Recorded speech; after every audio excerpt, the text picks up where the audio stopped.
El 1 de junio el Papa Francisco ha emitido una constitución apostólica por demás importante. Tiene por título Pascite Gregem Dei, palabras que parten como siempre de las primeras líneas, de las primeras palabras del documento en sí: apacentad la grey de Dios, gobernando no a la fuerza, sino de buena gana según Dios. Esto tomado de la primera carta de San Pedro.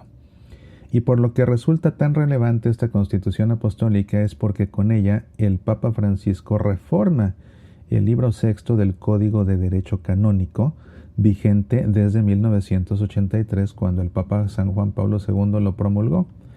Este libro 6 del Código de Derecho Canónico se ocupa específicamente de las sanciones en la Iglesia. Son 7 los libros que forman el Código de Derecho Canónico. El primero habla de las normas generales, el segundo del pueblo de Dios, ahí habla de los laicos, sus obligaciones, sus responsabilidades, de las órdenes sacerdotales, de las congregaciones, las iglesias particulares, demás. El libro tercero habla de la función de enseñar de la iglesia, el cuarto de la función de santificar de la iglesia, y ahí es donde aparecen todas las leyes canónicas acerca de los sacramentos. El libro quinto habla de los bienes temporales de la iglesia, y el libro séptimo habla de los procesos judiciales dentro de la iglesia.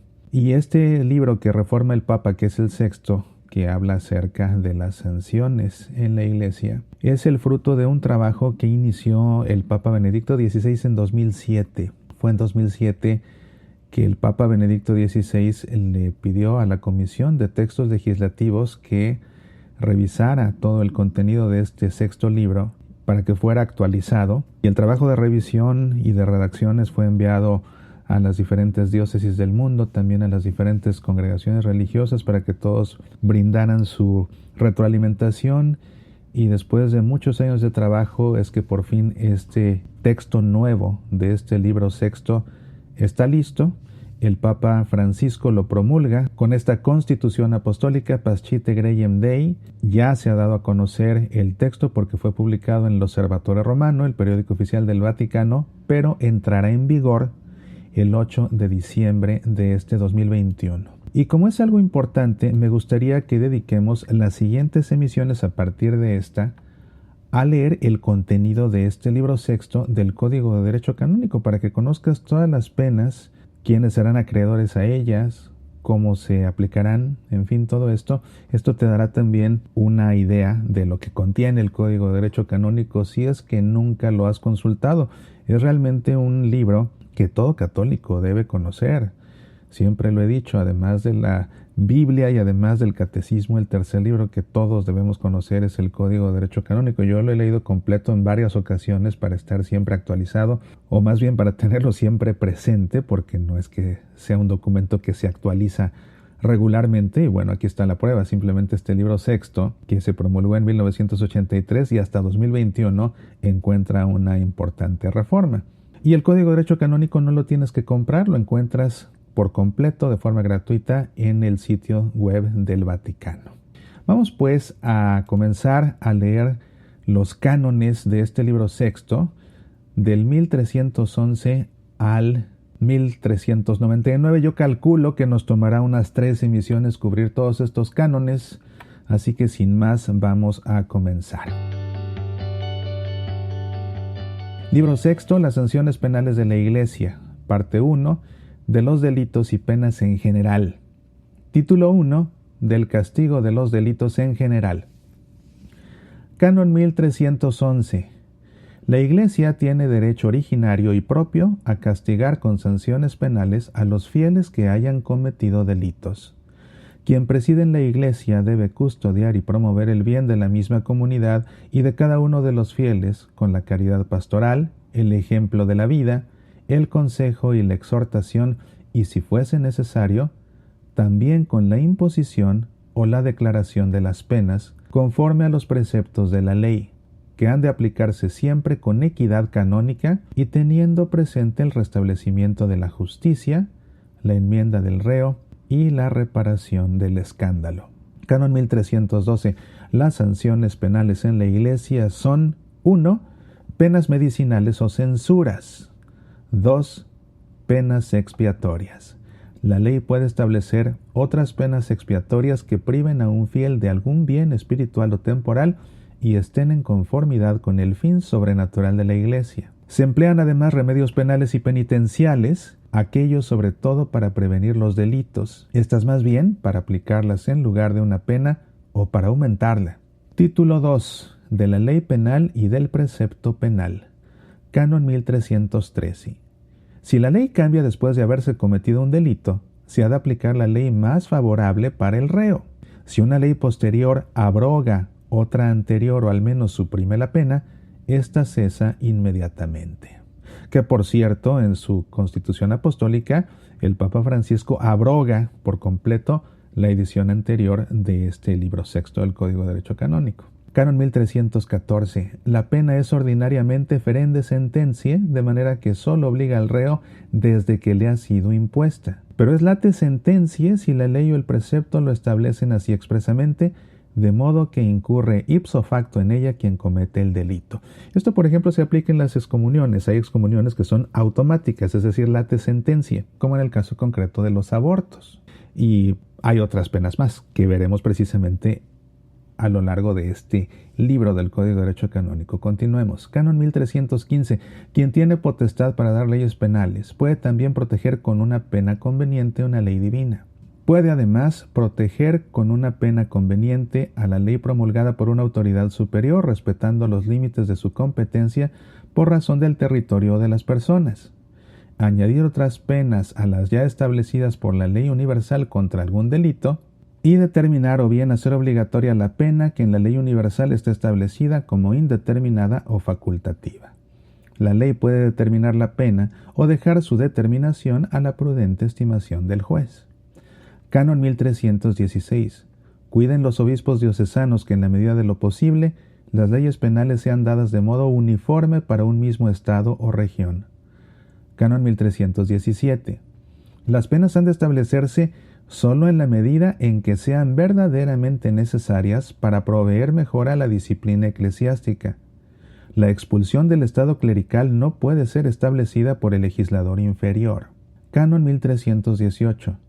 No se establezcan penas late sententiae, es decir, instantáneas, si no es acaso contra algunos delitos dolosos especiales que puedan causar un escándalo más grave o no puedan castigarse eficazmente con penas ferende sententiae, y no deben establecerse censuras, especialmente la excomunión, si no es con máxima moderación y sólo contra los delitos de especial gravedad.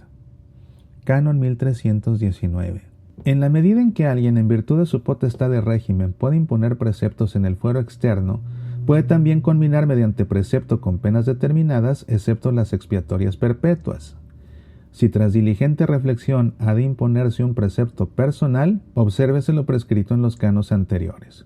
Canon 1320. En todo lo que los religiosos dependen del ordinario del lugar, es decir, del obispo, puede éste castigarles con penas.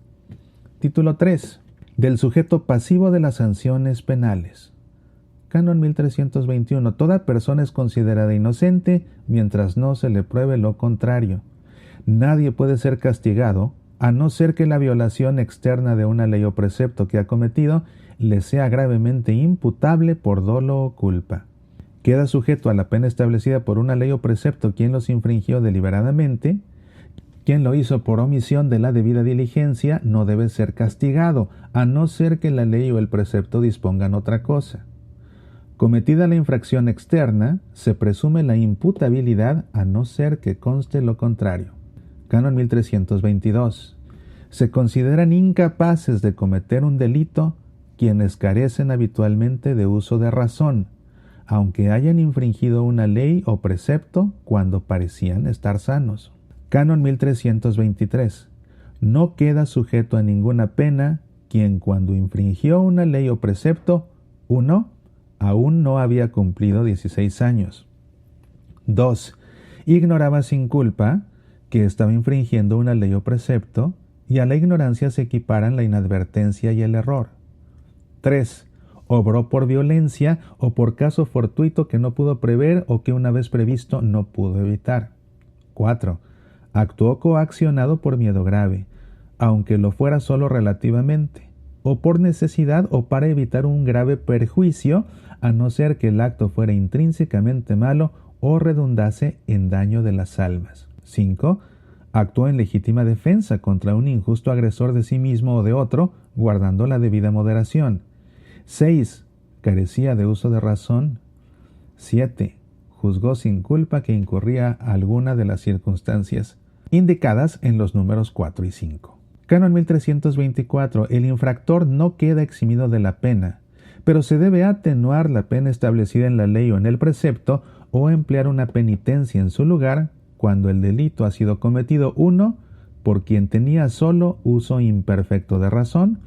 2. Por quien carecía de uso de razón a causa de embriaguez u otra perturbación semejante de la mente de la que fuera culpable.